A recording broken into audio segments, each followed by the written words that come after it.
Olá galera, como é que vai vocês? Tudo bem? Eu espero que estejam, né? Espero que o Senhor Deus esteja com cada um de vocês nas suas casas, que esse momento que estamos em casa possamos estar realmente aproveitando a família, que possamos realmente estar indo aí em busca de estudar, de ter maiores oportunidades, né? Vamos lá. Essas aulas que eu estou passando para vocês, né? Porque eu passei a primeira aula, né? E em seguida eu passei a outra. Ela não substitui, né? Uma aula mesmo. Ela não vai substituir uma aula, né? Então, uma aula presencial ela não vai ser substituída com essa aula que a gente está passando para vocês. Então, na primeira aula eu pedi para que vocês fizessem um resumo sobre Igreja dos Cristãos, mesquita islâmicas e sinagogas dos judeus, né, que aí estariam abordando a questão dos cristãos, do islamismo e dos judeus, né? Então, seria 5 temas que eu pedi para vocês trabalhar e na primeira aula que eu passei para vocês eu trabalhava aí três princípios desses, podemos assim dizer, né? Então, três pilares que a gente ia fazer um estudo e fazer um resumo sobre esses três, né, que vocês estão vendo aí, né? Então, para alguns vai ser mais fácil de encontrar, né, porque vocês vão se familiarizar com esses assuntos, vão achar mais simplório, certo? Por exemplo, nós temos aí a questão da igreja, né? Da igreja dos cristãos. Então aí a Praça de São Pedro, em Roma, na igreja católica apostólica romana, né? Isso aí que vocês estão vendo. Vai ser mais uma certeza, né? De um exemplo, né? Arquitetônico para a igreja dos cristãos. Então isso aí é um dos maiores exemplos, né? Que está localizado em Roma, né? Como eu já falei para vocês. Então vocês vão vendo isso aí. Lá no Oriente Médio, a gente vai ter um exemplo de uma mesquita islâmica, muito bem representada nessa imagem, certo? Essas representações que eu estou fazendo, que eu estou passando para vocês, ela não substitui de forma nenhuma a pesquisa que vocês vão fazer, né? Então, é uma mesquita muito bonita. Em seguida, nós temos aí o terceiro ponto que é a sinagoga, veja só, né? A sinagoga dos judeus, né? Essa representação ela foi tirada, né? Lá de Israel, uma sinagoga de Israel. E vai ter eles aí, vejam que eles estão lendo o Corão, eles estão tendo um momento, um ritual, um estudo, seguindo toda aquela dinâmica que segue a tradição dos judeus, né? Na segunda aula, que eu passei agora há pouco para vocês, a gente vai dar continuidade, né? Aqueles pontos, né? Como sinagoga, que foi o terceiro ponto, a gente vai para os pontos seguintes, né? A gente vai para os pontos seguintes. Então é para vocês copiar no caderno de vocês e vocês irão dar destaque à questão de lugares sagrados. Então os lugares compõem a dimensão da materialidade do sagrado, pois reúne aspecto físico que orienta a paisagem religiosa, certo? Então, há muitas possibilidades de compreensão e de classificação dos lugares sagrados, né? Como vocês estão vendo aí. De maneira sintética, pode-se dizer que se divide.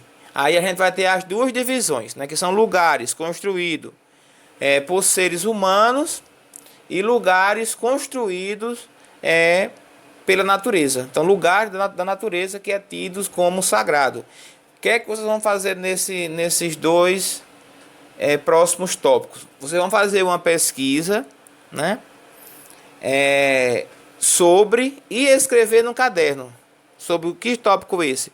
São os terreiros de Candomblé e Umbanda, né?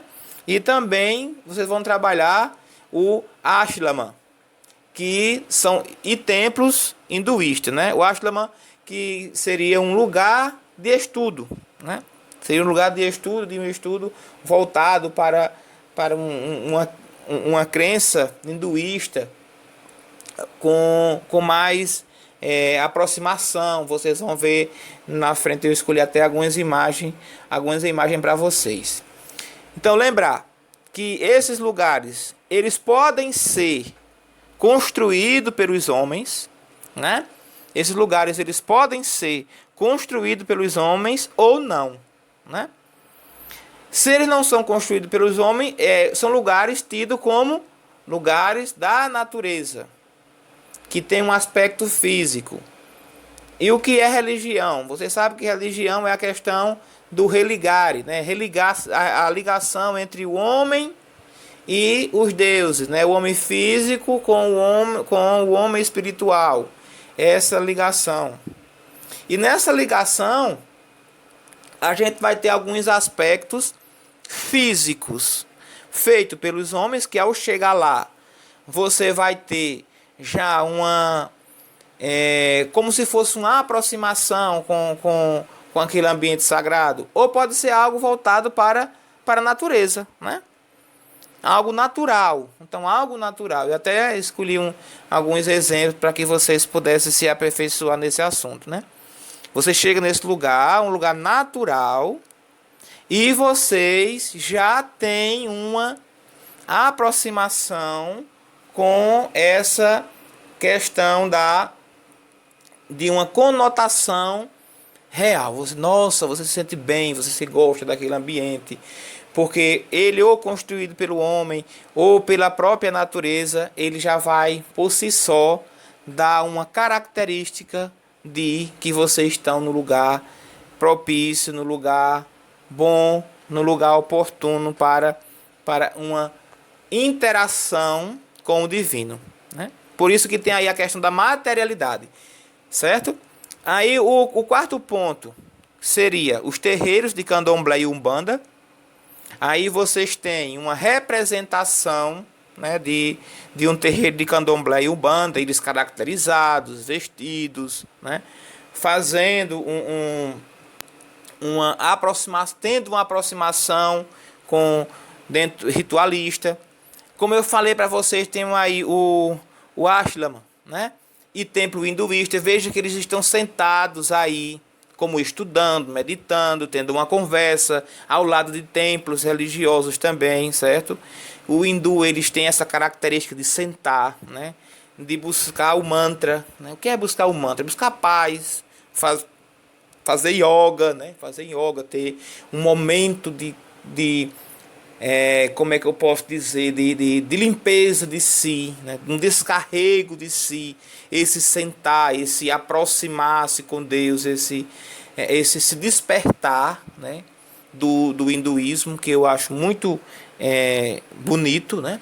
Acho muito bonito essa questão de buscar essa aproximação. Aí nós temos o quê? Para aprofundar mais um pouco. O que seria? Que aprofundamento, professor, seria esse, né? Esse aprofundamento seria de quê? De que vocês teriam mais alguns exemplos, né? Que não vão substituir a pesquisinha de vocês. Aqui nós temos alguns lugares construídos pelos seres humanos. Então, na região islâmica, nós temos na Arábia Saudita, a Meca. Veja aí um exemplo, né? O exemplo da Meca que vocês estão vendo aí, certo? Muito propício, né? Em seguida, a gente vai ter um exemplo também de um templo budista. Esse templo budista, ele está em São Paulo, né? Esse templo budista, ele está em São Paulo, e ele é uma representação atípica do budismo no Brasil, né? Veja que interessante, né? Para que a gente possa estar se apropriando desses lugares sagrados construídos pelos homens. E aí agora a gente tem os lugares construídos pela natureza.